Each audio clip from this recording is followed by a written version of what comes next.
Salam uşaqlar, bu gün sizlə 9-cu sinif buraxılış imtahanı üçün ümumi sınaq 8-in izahına baxacağıq. Gəlin vaxt keçmədən keçək izaha.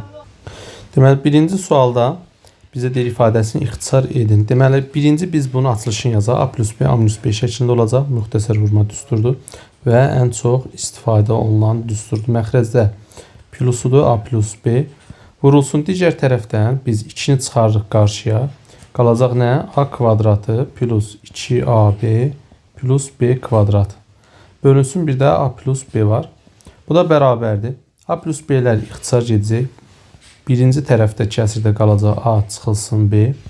Vurulsun. İkinci tərəfdə olacaq 2 vur. Bu da nəyin açılışdır uşaqlar? A kvadrat plus 2AB plus B kvadrat. A üstəgələk B'nin kvadratı. Bir də bölünsün nə var? A üstəgəlsin B'yə. Burada da A plus B'nin biri ixtisar gedir. Qalır nə? A plus B'nin bir dənəsi. Buradan da bir-birinə vuranda A minus B'ni A plus B'yə vuranda yenidən nə olacaq? A kvadratı minus B'nin kvadratı. Burada nə var? 2. Bir dənə də 2'yə vuracaq yekunda. Olacaq 2 vurulsun A kvadratı minus B kvadratı. Vurub atmaq da olar və yaxud da bu şəkildə saxlamaq da olar. Olacaq birinci sualda B variantı. Keçək ikinci suala görək bizdə nə istəyir ikinci sualda. Deməlidir B'də tənbölən AB bizdə 16'dır. Buraya yazıram 16. BC 10'dur. Burada C'də uşaqlar burada düşmür. Sonra AC də bizdə neçə verilib? 12 verilib. Onda gəlin AD-ni bizdən soruşur. AD-yə 1x deyək. Ümumi 12 idisə onda burada DC nə qalacaq? 12 çıx x şəklində. Bizə də tənbölənin əsas xassəsinə nəzərən 16 bölünsün x. Yazıram buradan 16 bölünsün x bərabərdir. 10 bölünsün 12 minus x. 10 bölünsün 12 çıxılsın x. Buradan çarpaz vurub x tapsaq olacaq 16 vurulsun 12 çıxılsın 16 x-a bərabərdir. Onu da x-a vuranda eləcək 10x. 16x sağa keçirdək. Olacaq müsbət 16. Ondan da toplayanda eləcək 26x. Bərabər də olacaq 16 vurulsun 12. Buradan da bölsək hər tərəfi 26'ya olacaq nə? Aşağıdan yazaq. Bu da x bərabər 26'da 16 vur 12. Burada ixtisar edəcək 2'yə. Burada qalar 8, burada qalar 13. Yekunda olacaq nə? 13'də 8 vur 12. Bu da eləyəcək neçə? 96. Və bölməlikdə 96 ilə 13'ə bölündə neçə düşər? 7 tam 13'də 5. Yəni doğru cavabımız olacaq B variantı ikinci sualda. Üçüncü sual. Deməli nə istəyir? Deyir 2B plus 5. 3'ü də sağa keçsə olacaq müsbət 3. Deməli 2B plus 5 böyük bərabər olmalıdır. Nədən 3'dən? Bunu da həll etsək bir dəfə müsbətini götürəcəyik. Plus 5 böyükdür 3'dən. Bunu hesablasaq olacaq 2B böyükdür 5 sağa keçiddən olacaq mənfi 5. 3'dən 5 çıxanda qalacaq mənfi 2. Buradan da B böyük bərabər olacaq nədən? Mənfi 1'dən. 2B plus 5 bir sərdə mənfisini götürəcək. Bu sərdə kiçik bərabər olacaq. Burada diqqətli olun. Buradan da olacaq 2B 5'i sağa keçidən mənfi 5. Mənfi 3'dən də mənfi 5 toplayanda daha doğrusu mənfi 3'dən 5 çıxanda eləcək nə? Mənfi 8. Hər tərəfdə 2'yə bölərəm. Kiçik bərabər olacaq nədən? Mənfi 4'dən. Ən yaxşısı ədəd oxunda qeyd edirik uşaqlar. Deməli mənfi 1'dən böyük. Burada mənfi 4 yazaq. Burada mənfi 1. Mənfi 1'dən böyük. Bir də mənfi 4'dən kiçik bu tərəf olacaq və özləri də daxildir. Yəni yekun cavabımız olaraq nə götürəcəyik? Birləşməsini təbii ki. Olacaq mənfi sonsuzluqdan mənfi 4'ə qədər özü də daxildir. Birləşir. Mənfi 1'dən müsbət sonsuzluğa. Bu da hansı cavab variantındadır? Y variantı olacaq 3-cü sualda doğru cavab kimi. Keçək 4-cü suala. Deyir bir-birinin alt çoxluğudur. M-N'in, N-K-nın, K-da F-in. Yəni M eləcə də K-nın alt çoxluğudur, həm də F-in alt çoxluğudur.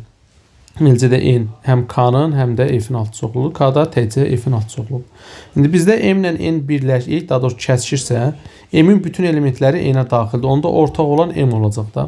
Yəni qısası M ilə N-in kəsişməsi bizə nə verəcək? Elə M çoxluğunun özünü verəcək.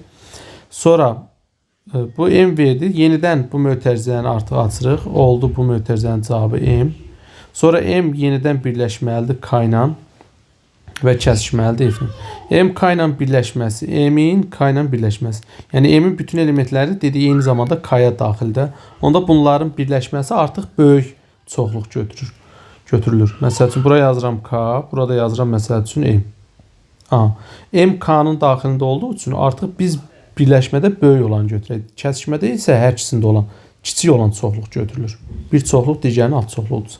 İndi birləşmə deyə onda bunun cavabı olacaq k, yazıram k. Bir də kəsişmə f ilə. Yenə k f'in alt çoxluğu, kəsişmədirsə kiçik olan, yəni k götürülür. 4-də doğru cavab olacaq nə? C variantı. Keçək 5-ci suala. Deməli, sinus 45 plus kosinus 5-in cəmini soruşur. Ümumiyyətlə, sinus 45 də 2-də kök altında 2-dir. Kosinus 45 də 2-də kök altında 2-dir. Toplayanda olacaq 2 vur 2 kökdə 2. 2-lər ixtisar gedəcək, qalacaq nə? Kök altı 2-nin özü doğru cavab olacaq C variantı. 6-cı sual. Deməli, 6-cı sualda bizə verilib bir dənə çevrə və onun daxilində nə verilib? Düzbucaqlı üçbucaq verilib. Niyə düzbucaqlı üçbucaq? Çünki əgər üçbucağın bir tərəfi mərkəzdən keçərsə, yəni diametrdirsə, onda bu düzbucaqlı üçbucaq olur. Yəni onda səbəb var da, tən ortadan çevrəni bölür. Bura 180 dərəcə olur. Bu da daxili bucaq olduğu üçün 180 yarısı 90 dərəcə olur. Onda burada olacaq 30 dərəcə özü verib, B bucağı da 60 dərəcə. Bizdən də AMC qövsünü soruşur. AMC. Onda bura 60-dırsa, buna uyğun qövsün uzunluğu da olacaq 2 qatı, yəni 120 dərəcə. Doğru cavabımız olacaq 6-da B variantı. Sonra 7-ci sual. Deyir 40 şagirddən 10-u əlaçı. Deməli 40 şagirdimiz var, 10-u əlaçıdır. Sonra digərləri isə əlaçı olmayanlardır. Yəni 30 nəfər nəzərdə tutur da yəqin ki, əlaçı olmayan. Əlaçı olmayan şagirdlər bütün sinfin neçə faizini təşkil edir? Əlaçı olmayanlar, yəni 30 bütün sinfin 40-ın neçə faizdir? Bir də digər neçə faiz deyəndə birinciyi ikinciyə bölüb. Bir də vuracaq nəyə? Faizi çevirmək üçün 100%-ə bölürük. Yəni A böl B vur 100%-də 2 ədədin faiz nisbəti. Buradan da sıfıra ixtisar gedir. 400 də 4-3 oranda 75% eləyəcək cavabımız. Doğru cavab olacaq C variantı. 8-ci sual. Deyir poliqram bütün bucaqlarından biri o birindən 40 dərəcə kiçik olarsa. Bucaqlarından biri o birindən 40 dərəcə kiçiksə, onda bunun biri iti bucaqdır, biri kör bucaq. Onda bu x-sa, bu da ondan 40 dərəcə böyük. X plus 40 olmalıdır.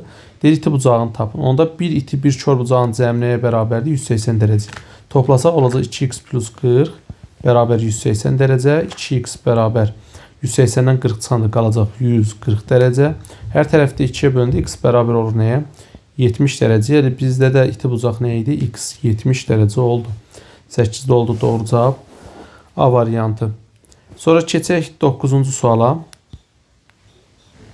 Deməli deyir, funksiyanın qrafikinə əsasən aşağıdakılardan hansı doğrudur? Birinci qollar aşağıdırsa nə olacaq? A-nın qiyməti mənfi olacaq, yəni sıfırdan kiçikdir.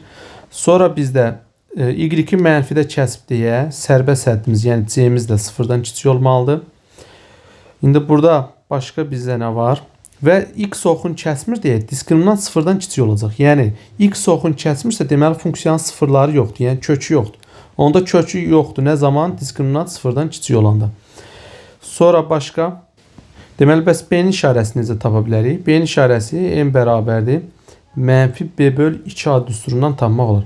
Burada qollar aşağıda. A-da mənfidir. Bir də təpə nöqtəsi nədir? Hər iki koordinatı mənfidir. Yəni indi bizə x lazımdır, amma yenə hər ikisi nə olacaq? Mənfi olacaq. Buradan bu da mənfidir, bu da mənfi. Buradan çarpaz oranda olacaq mənfi b bərabərdir. Mənfi m vurulsun mənfi 2a-ya. Buradan da 2 mənfi müsbət eləyəcək. Yəni olacaq b bərabər 2m-a. Buradan da b-ni tapanda yekun olacaq. B bərabər olacaq mənfi 2m-a-ya. Yəni b-nin qiyməti yekun olaraq nəyə bərabərdir? Mənfiyə bərabərdir. Yəni b kiçik olacaq sıfırdan. Elə b variantı bizdə olacaq doğru cavab. 10-cu sual. Deyir, mərkəzi bucağı 60 dərəcə və radiusu 12 olan dairə sektorunun sahəsini tapın. Deməli, mərkəzi bucaq 60 dərəcədirsə, birinci ümumi sahəni tapaq, sonra 60 dərəcəli sektorun sahəsini tapa bilərik asanlıqla. Ümumiyyətlə, dairənin sahəsi necə hesablanır? Pi r kvadratıdır. Onda radiusu yerinə yazsaq, olacaq 12 kvadratı, 144 pi. 60 dərəcədə bütün çevrə 360 da. 60 dərəcədə 360-ın neçədə biridir? 60 böl 360. Bu da eləyəcək bərabərdir 6-da 1-ə. Yəni 144-ün 6-da 1 hissəsini tapmalıyıq. Olacaq 144 pi vurulsun 6-da 1. 144-də 6-ya böləndə Düşəcək neçə? 2 tam 24. 24 pi varmı? Bəli. Doğru cavab oldu B variantı. Və yaxud da bəlkə deyə bilərsiniz, mənim birbaşa düsturu niyə yazmadınız? Düstur da yazmaq olar uşaqlar. Olacaq S sektorun sahəsi bərabərdir. Olacaq ümumi pi r kvadratdır. Bölünsün 360 vur alfa. Ümumi düsturumuz isə belə. Keçək 11-ci suala. Deməli, deyir kəsin qiymətini hesablayın. Deməli, bu 5 tam 9'da 3'dür. Kəsir kimdə toplamaq olar? 5 tam 4'də 3'ün 3 tam 4'də 6 ilə 8 tam 4'də 9 eləyir. 8 tam 4'də 9 və yaxud da bu şəkildə kəsir kimdə hesablaya bilərsin. Olacaq 5 tam 9'da 3 üstə gəlsin 3 tam 9'da 6 bölünsün 4 tam 10'da 5. 4 tam 10'da 5'də 2'də 9 kimi yazaq bunda. Surətdə nə olacaq? 8 tam 9'da 9 bölünsün. Belə yazaq 2'də 9. Bu da bərabərdir. 9'da 9 bir tamdır da. Bunda 8'in üstünə gələndə olacaq 9. 2'də 9'a bölürəmsə tərsinə vuracam. 9'da 2. 9'da getdi qaldı nə? 2. Doğru cavab oldu 11'də B variantı. 12-ci sual. Təhlillər sistemindən x, y tapını əvəzləmək lazımdır. Birincidə əvəzləsək x-i tapsa olacaq, x bərabər olacaq 5 plus y və yaxud da belə yazaq y plus 5 şəklində. Aşağıda yerinə yazsaq x-in qiymətini olacaq. Y vurulsun, y üstə gəlsin 5 bərabər mənfi 4. Buna olacaq y kvadratı plus 5y plus 4 bərabər 0. Buradan da köklər nə olacaq? 4 ilə 5'də ilə vuranda mənfi 4, daha doğrusu mənfi 4, mənfi 1. Mənfi 4, mənfi 1, y1, y2. Vuranda həqiqətən müsbət 4 eləyir, toplayanda da mənfi 5. İndi buna uyğun biz x-i tapmalıyıq. Gətirib birinci tənlikdə yerinə yazsaq. Deməli, onda olacaq x bərabər mənfi 4 plus 5 bərabər edəcək müsbət 1. Bir də x2, y2'nin qiymətini yazanda olacaq mənfi 1 plus 5, bu da eləyəcək müsbət 4. Deməli, bizim birinci tənliyimiz oldu. X-imiz 1 olanda y-imiz mənfi 4 oldu. Y-imiz, daha doğrusu x-imiz 4 olanda y-imiz də mənfi 1 oldu. 2 dənə tənliyimizin həlli oldu. Bizdən nəyə soruşur? Hasini soruşur. x1 vurulsun x2, yəni 1 vurulsun 4. Üstə gəlsin mənfi 1 vurulsun mənfi 4. Bu da bərabər olacaq 4 plus 4 bərabər olacaq nəyə? 8-ə. Yəni doğru cavab olacaq C. 13-cü sualda bizdən nə istəyir? 13-də deyir ki, KDF bucağı ilə YDC bucağının tən bölənləri, gəlin tən bölənlər çəkək. Deməli, bura tən böləndirsə, bura x-sa, burada x bucağı olacaq. Və KDF, buradan da bir dənə tən bölən çəkək. Onda burada bir T desək, burada bir T bucağı olacaq. İndi bizdə deyir ki, burada deyir neçədir? YDK. 48. Burada yazıram 48. İndi bizə deyir tən bölənləri arasında, yəni bax bu bucaqdan söhbət gedir. Bu iki tən bölən arasındakı bucaq neçə dərəcədir? 94. Onda olacaq T üstə gəlsin 48, üstə gəlsin x bərabər 94. Buradan 48 sağa keçsək olacaq T üstə gəlsin 48. Daha doğrusu T üstə gəlsin x bərabərdir 94 çıxılsın 48. Bu da eləyəcək neçə? 46. Deməli, T üstə gələ x 46-dırsa, bizdə nəyə soruşur? Ümumi bucağı, yəni böyük bucağı. FDC-ni bizdən soruşur. Bir deyiləm. FDC-ni bizdən soruşur. İndi o bucaqda nəyə bərabərdir? 2T üstə gəlsin 48, üstə gəlsin 2x-a bərabərdir. Deməli, 2T plus 2x bizdə T plus x 46-dırsa, bunun hər tərəfini 2-yə vuraram. Olacaq 2x plus 2T bərabər 46-nı da 2-yə vuranda eləcək neçə? 92. Deməli, o ikisinin yerinə yazıram 92 plus 48 də öz yerində. Toplayanda da eləcək neçə? 140 dərəcə. Doğru cavab olacaq 13-də D. 14-cü sual. 14-də deyir, tənliyi ilə verilən çevirən radiusunu tap. Çevrə tənliyinə aid bir sualdır. Deməli, gəlin x-ları yanaş yazaq. Olacaq x plus 6x üstə gəlsin y kvadratı minus 8y bərabər 0.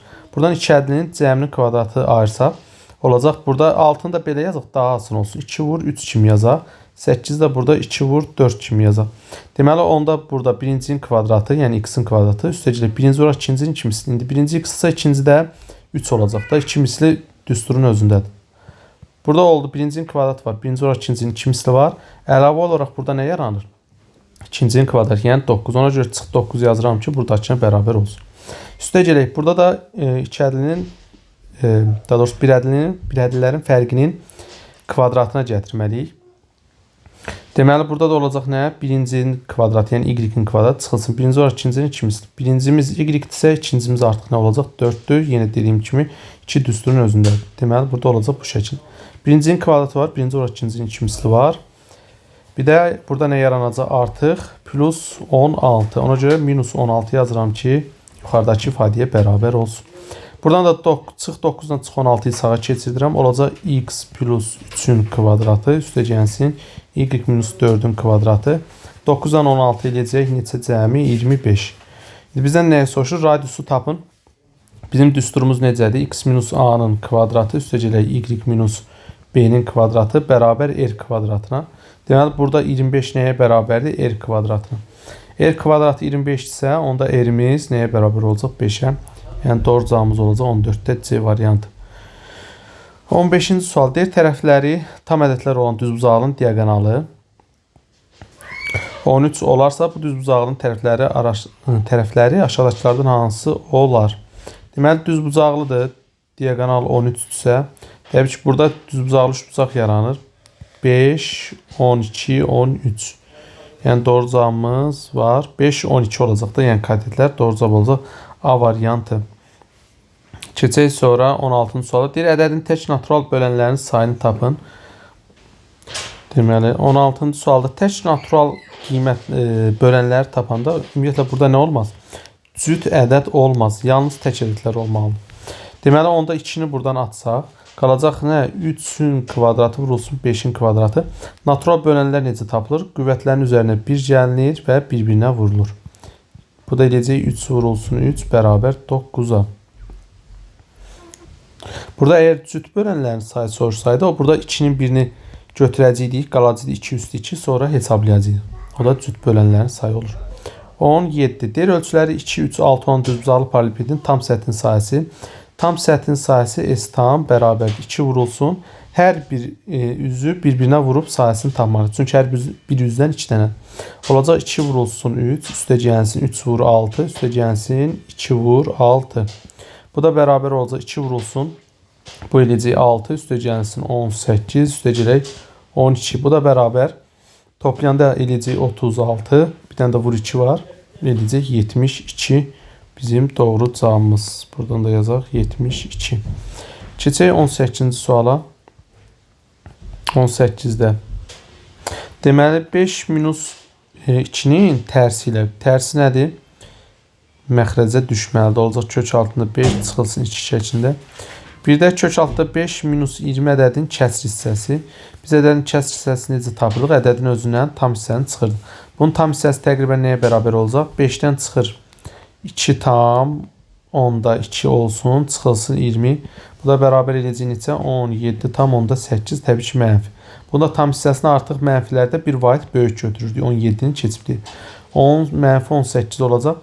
Deməli, mən ədədimin özündən, yəni kök altında 5 minus 20-dən çıxacam mənfi 18. Buradan çıxanda müsbət olur. Olacaq kök altında 5 çıxılsın 20 elə bir üstə gələk 18 olacaq. Bu da çıx 2 qalacaq da, düzdür. İndi burada da deyir bir-birinə vurun.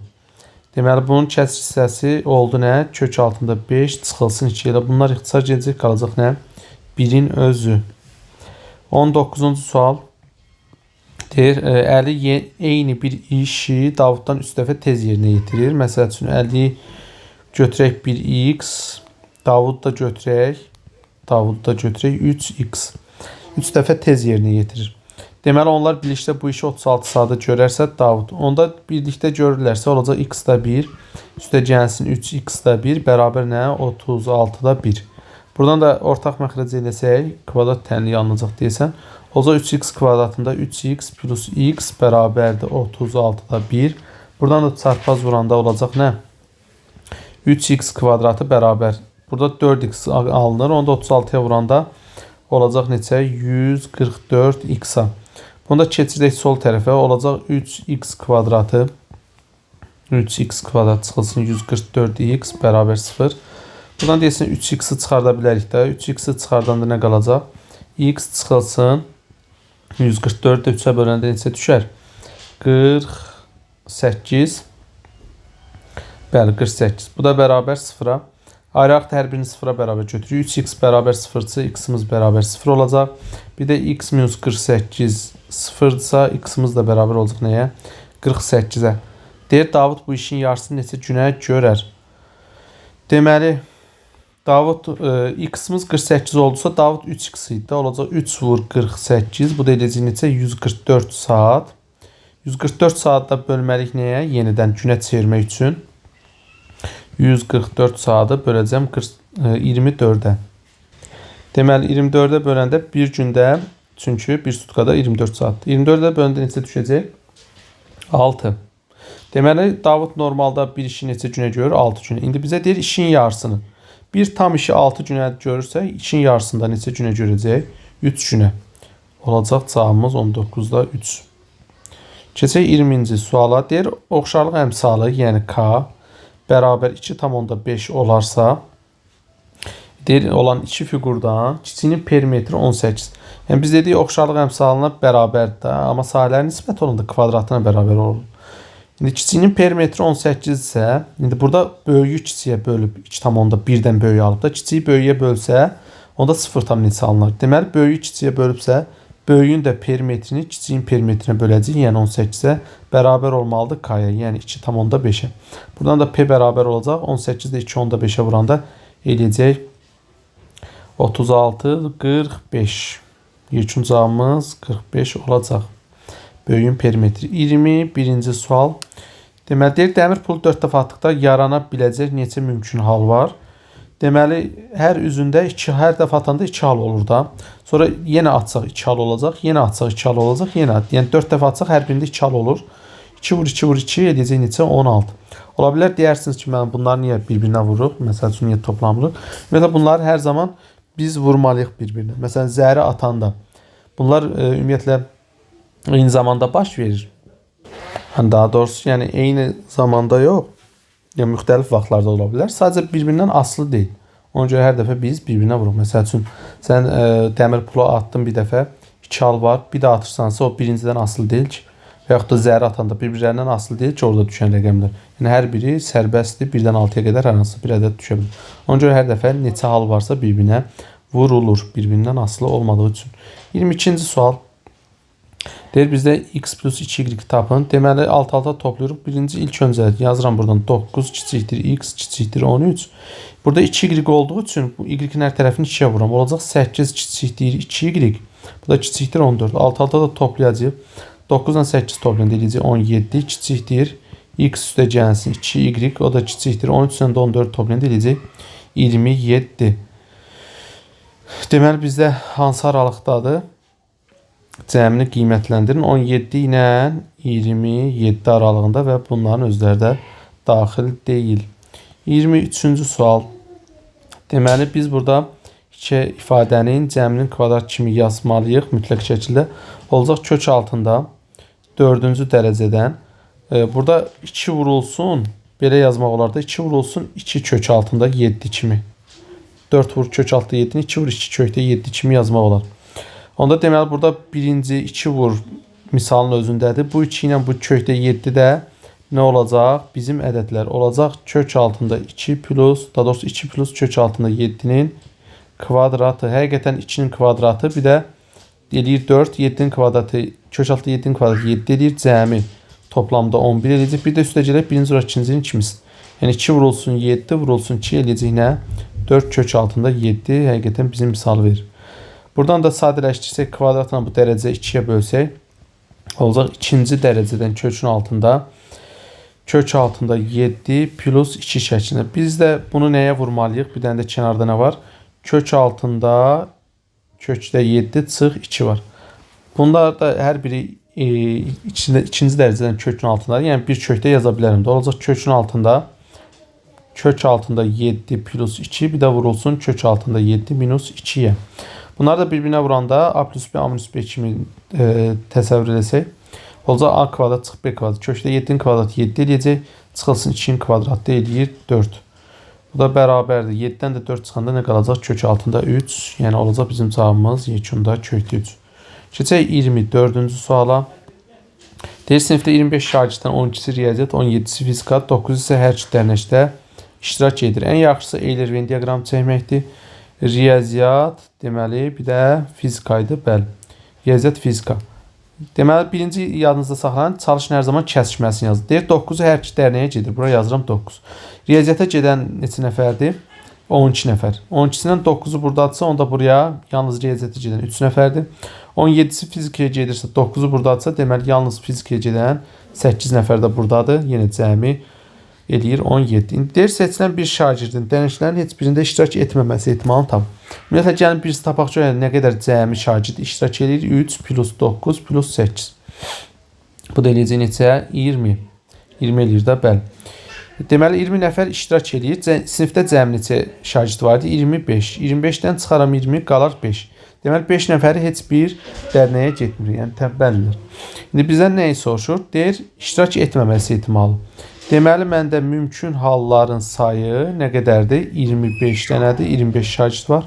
Əlverişli halların sayı da, yəni dərnəkdə iştirak etməyənlər 5 nəfər. Onda ehtimala klassik tərifinə görə mümkün halların sayı, daha doğrusu əlverişli halların sayı bölünməlidir nəyə? Mümkün halların sayına. Əlverişli halların sayı 5-dir, mümkün halların sayı da 25-dir. İxtisar da aparanda qalır nə? 5-də 1. Yəni bizim yekun ehtimalımız olacaq 5-də 1. Keçək sonuncu 25-ci suala. 25. Deyir, verilən ifadənin səmərəli üsulla hesablayın, yəni özünüzü yormadan. Deməli, qruplaşdırmaq lazımdır. Bax ki, nəyi qruplaşdırsaq daha yaxşı olar. Deməli, indi biz burada hansılar qruplaşdıraq, baxaq görək. Elə eləyək ki, uşaqlar, bu 21 ilə 39, bir də 261 toplayanda burada 39 ilə bu 1 toplayanda tam ədəd olur da. Yəni, son 0 ilə bitsin. Yaxşı, onda baxın, gəlin burada cəhd eləmək lazımdır. Deməli, burada biz çıxardaq, qruplaşdıraq bu ikisini, birinci ilə sonuncunu. Burada çıxarsaq ortaq vuruq kimi 18-i. Qalacaq nə? 139 plus 261. Digər ikisində bir qruplaşdıraq bu ikisini. Buradan da 21-i çıxartmaq olar da. Bəli. Burada olacaq üstə gəlsin 21-i çıxardanda qalacaq nə? 139 plus 261. Bu da bərabərdir. Yenidən bu cəm bizə nə verəcək? Burada hər ikisi eyni cəmdir. Qarşıya çıxartsaq, toplayaq çıxardaq da onda. Burada olar nə? Eləyəcək neçə? 300, 400 eləyəcək də. Bu da 400 eləyir. Bu da 400 eləyir. Yenidən 400-ü qarşıya çıxartsaq, qalacaq nə? 18 üstə gələk 21. Bu da bərabər olacaq. 400 vurulsun. 400 vurulsun. 18-dən də 21 toplayanda eləyəcək 39. Bu da bərabərdir. 39-u 4-ə vuranda, deməli 4 4 9 36 6 yazaq. 3 yadda 12, 3 də yaddaydı 15, 156, 2-dən də 0-ı arxasına atacaq. Olacaq 15600 yekun cavabımız. Yəni məncə ən səmərəli üsul elə bu idi. Bugünlük bu qədər. Özünüzə yaxşı baxın. İnşallah ümumi sınaq 9, onun da həllərini çəkib yaxın zamanda sizinlə bölüşəcəm.